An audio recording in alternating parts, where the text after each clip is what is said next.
सतगुरु कबीर साहब के मूल ग्रंथ बीजक में शब्द 10वां। संतो राह दुनो हम दीठा, हिंदू तुर्क हटा नहीं माने, स्वाद सबन के मीठा। हिंदू व्रत एकादशी सादे, दूध सिंघारा सेती। अन्न को त्यागे मन को न हटके, पारण करे सगोती। तुर्क रोजा निमाज गुजारे, बिस्मिल बांग पुकारे। इनकी भिस्ती कहाँ से होवे, जो सांझे मुर्गी मारे। हिंदू की दया मेहर तुर्कन की, दोनों घट सो त्यागी। ई हलाल वे झटका मारे, आग दुनो घर लागी। हिंदू तुर्क की एक ही राह, सतगुरु सोई लखाई। कहे कबीर सुनो हो संतो, राम ने केहू खुदाई। इस शब्द में साहेब बताते हैं संतो राह दुनो हम दीठा, कि हे संतो, मैंने दोनों की राह को देख लिया है। हिंदू और तुर्क दोनों का मार्ग सच्चा मार्ग नहीं है। कैसे नहीं है? हिंदू तुर्क हटा नहीं माने, स्वाद सबन के मीठा।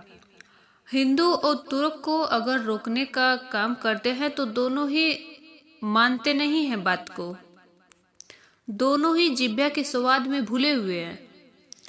हिंदू व्रत एकादशी सादे, दूध सिंगारा सेती। साहब कहते हैं हिंदू क्या करता है, ये एकादशी का व्रत रखता है और उस दिन अन्न को नहीं खाता है, लेकिन दूध और सिंघारा खूब भरपेट खाता है। यानी कि एकादशी व्रत के दिन अच्छा भोजन करता है।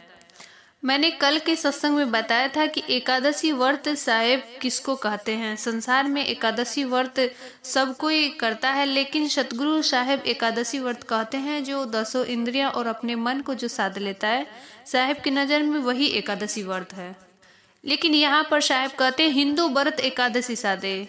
जो हिंदू लोग हैं वो एकादशी का व्रत करते हैं और उस दिन दूध और सिंघारा खूब खाते हैं। अन्न को त्यागे मन को न हटके, पारण करे संगोती। साहब कहते हैं व्रत तो ये लोग करते हैं, अन्न को त्यागते हैं, अन्न को त्याग देते हैं, लेकिन मन को न हटके, अपने मन को बस में नहीं कर सकते हैं। अन्न को त्यागना तो बहुत आसान है। कोई बीमार आदमी जो है वो भी 1 दिन 2 दिन बीमार रहता है तो वो भी अन्न को छोड़ देता है, उसका भी खाने का इच्छा नहीं करता है। तो इसका मतलब ये तो नहीं कि उसने कोई व्रत रखा है। अन्न को त्याग करने से कोई भगवान की प्राप्ति थोड़ी हो जाती है। लेकिन लोगों के अंदर एक मानसिकता बनी हुई है कि अगर अन्न को त्यागते हैं तो भगवान जल्दी प्रसन्न हो जाते हैं। कुछ लोग तो 9 दिन तक दुर्गा माँ का व्रत रखते हैं, 9 दिन तक कुछ भी नहीं खाते, अन्न को छोड़ देते हैं, बाकी सब फल वल सब खाते हैं। तो उन लोगों के अंदर एक भ्रम होता है कि भगवान देवी माई खुश हो जाएंगी, हमको प्रसन्न होकर आशीर्वाद देंगी। लेकिन अपने से विचार करना चाहिए कि किसी भी माँ का कोई बच्चा है, अगर उसका बच्चा दिन भर भूखा रह रहा है तो क्या वो माँ खुश रह पाएगी? अपने से चिंतन करना चाहिए। एक साधारण तुच्छ माँ जो अपने बच्चे को जन्म देती है, वो अपने बच्चे को भूखा नहीं देख सकती है। जब तक बच्चा भोजन नहीं करता है तब तक माँ भी नहीं करती है। और वो कैसी देवी माई है कि जिसके 9 दिन हम भूखा रहेंगे तब वो प्रसन्न होगी। यही भ्रम महात्मा बुद्ध को भी हुए था। उनसे भी ये कहा गया था कि अगर आप अन्न को त्याग देते हैं तो भगवान आपको जल्दी ही मिल जाएंगे। तो उन्होंने धीरे धीरे करके अन्न को त्यागना शुरू कर दिया। जब पूर्ण रूप से अन्न को त्याग दिया था, शरीर में एनर्जी नहीं बचा, ऊर्जा शरीर में नहीं बची। नदी के किनारे बैठे थे और नदी को पार करना था, लेकिन अब अन्न को छोड़ देने से उनके शरीर में ऊर्जा नहीं बचा। तो वो अपने से विचार करते हैं कि मेरे से एक छोटी सी नदी पार नहीं हो पा रही है, अन्न का त्याग करने से नदी पार नहीं कर पा रहा हूँ, तो भवसागर तो बहुत बड़ा है, उससे मुक्त मैं कैसे हो पाऊंगा। कुछ लोग ऐसे भी देखने में आते हैं कि सर के बाल मुड़वाने में लगे रहते हैं। तो उनके विषय में साहब बताते हैं, केस कहाँ बिगाड़ या मुड़ा सो बार, मन को क्यों ना मुड़िए जामे विषय विकार। कि बेचारे बालों ने क्या बिगाड़ा है जिसको कई बार इंसान उसको मुंडन कर देता है। मन को क्यों नहीं मुड़िए, तुमने अपने मन को क्यों नहीं मुड़ा जिसमें तमाम प्रकार के विषय विकार भरे हैं। मूड मुड़ाए हरि मिले सब कोई ले मुड़ाए, बार बार के मूंडने भेड़ न बैंकुट जाए। इस वाणी में भी साहब कहते हैं कि मूड मुड़ाने से अगर परमात्मा की प्राप्ति होता है तो सब कोई लेता मुड़ाए, और बार बार के मूड से भेड़ न बैंकुट जाए। भेड़ जो होती है उसका तो पूरा शरीर मुंडन कर दिया जाता है, उसका ऊन निकाल लिया जाता है। भेड़ का भी मुंडन होता है तो क्या वो बैंकुट थोड़ी चली जाएगी। ऐसे संसार में बहुत से पाखंड है जो साहब ने अपनी वाणियों के माध्यम से संसार के हर एक प्राणी को समझाने का प्रयास किया। ऐसे साहब कहते हैं कि अन्न को त्यागे मन को न हटके पारण करे संगोती। जो हिंदू लोग होते हैं वो अन्न का त्याग करते हैं, मन को वश में नहीं करते, पारण करे संगोती। और दूसरे दिन जब भोजन करते हैं तो अपने अन्न के साथ में सगोती मतलब मांस कि व्रत करते हैं, और व्रत के दूसरे दिन जब भोजन करते हैं तो कुछ ऐसे लोग हैं संसार में जो अपने दूसरे दिन व्रत के साथ, व्रत तो समापन हो गया और दूसरे दिन भोजन के साथ में एक तरफ मांस रखे हैं और भोजन उनके साथ में खा रहे हैं।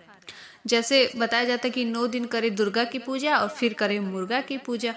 9 दिन दुर्गा माँ को मनाए, उसके बाद फिर स्टार्ट हो गया मुर्गा खाना। जैसे सावन के महीने में मांस हर तरफ बिकना बंद हो जाता है, कोई भी प्राणी मांस नहीं खाता है क्योंकि सावन का महीना चल रहा है, सावन में छोड़ देते हैं क्योंकि शिव जी का महीना चल रहा है। और उसके बाद जो ही सावन खत्म होता है तो दूसरे दिन फिर मांस बिकना स्टार्ट हो जाता है। तो क्या भगवान सावन के महीने में रहते हैं? उसके बाद भगवान कहाँ चले जाते हैं? तुरक रोजा निमाज गुजारे, बिस्मिल बांग पुकारे, इनकी भिस्ती कहाँ से होवे जो सांझे मुर्गी मारे। एक तरफ हिंदू की बात बताई, अब तुर्क की बात, मुस्लिम की बात साहब बताते हैं कि तुर्क रोजा निमाज गुजारे बिस्मिल बांग पुकारे। जो मुस्लिम लोग होते हैं वो रोजा निमाज करते हैं, 1 महीने तक उनका रोजा चलता है, दिन भर कुछ भी नहीं खाएंगे, लेकिन जो ही शाम होता है तो शाम को मुर्गी मार के खाते हैं। बिस्मिल बांग पुकारे, साहिब की वाणी कहती है, कंकर पत्थर जोड़ के मस्जिद लिया बनाए, ता चढ़मुल्ला बांग दे क्या बैरा हुआ खुदाए।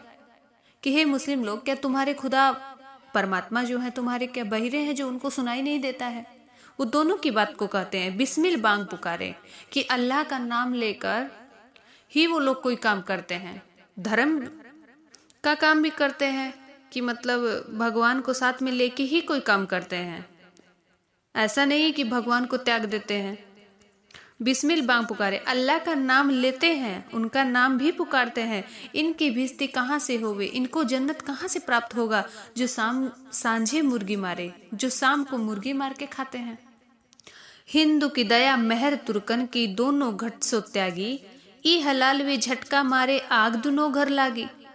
साहब कहते हैं कि हिंदू की दया, साहब ने हिंदू लोगों को हिंदू की भाषा में समझाया है और जो मुस्लिम है उनको अरबी फारसी की भाषा में समझाया है, जो पंडित लोग हैं उनको संस्कृत भाषा में समझाया, और जो दार्शनिक हैं उनको दर्शन के माध्यम से समझाया। जो जैसी भाषा का प्रयोग करता था साहब उनको उसी भाषा में समझाने का प्रयास किया। जैसे हिंदू में दया कहा जाता है और मुस्लिमों में कहा जाता है मेहरबानी, तो साहब कहते हैं हिंदू की दया मेहर तुर्कन की, हिंदू के दया और मुस्लिम की जो मेहरबानी है, दोनों घट सो त्यागी, दोनों ने अपने हृदय से मेहर और दया, मेहरबानी और दया दोनों ने त्याग दिए। कैसे? ई हलाल वे झटका मारे आग दोनों घर लागी, दोनों के घर में आग लगी है, दोनों के दिलों में हिंसात्मक की आग लगी हुई है, हिंसा करने की आग लगी है। ई हलाल वे झटका मारे, ये मुस्लिम जो होते हैं वो किसी भी जीव का वध करता है तो रेतता है, उसको झटके से काट के नहीं खाता है। जैसे हिंदू जो होता है वो झटका मार के किसी जीव को काट के खाता है, लेकिन मुस्लिम है ये लोग हलाल करके खाते हैं। दोनों ने अपना अपना धर्म बनाया कि ये झटका मारा हुआ मुस्लिम नहीं खाएगा और ये जो हलाल करके जो खाते हैं ये हिंदू नहीं खाएगा। दोनों अपना अपना धर्म बनाते हैं, लेकिन दोनों के दिलों में हिंसा की आग लगी हुई है। हिंदू तुर्क की एक ही राह सतगुरु सोई लखाई।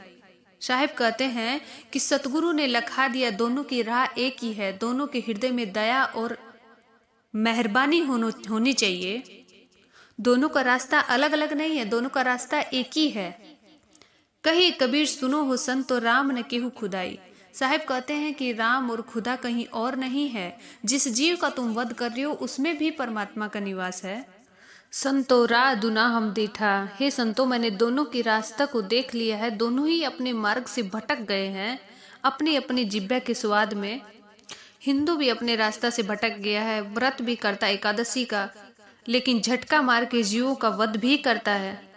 एक तरफ मुस्लिम है जो हलाल करके जीवों का वध करता है। दोनों अपने आप को धर्मात्मा भी कहते हैं क्योंकि ये नमाज और रोजा करता है, एक जना व्रत पूजा पाठ भी करता है, लेकिन धर्मात्मा होने के साथ साथ में हिंसात्मक कार्य भी कर रहे हैं क्योंकि दोनों के ही घट से दया और मेहरबानी खत्म हो चुकी है। इसलिए हे संतो, इन दोनों को स्वर्ग और जन्नत की प्राप्ति नहीं हो सकती। दोनों का रास्ता मैंने देख लिया है, दोनों ही अपने रास्ता से भटक गए हैं। बोलिए सतगुरुदेव भगवान की जय। शाहे बंदगी, शाहे बंदगी, शाहे बंदगी।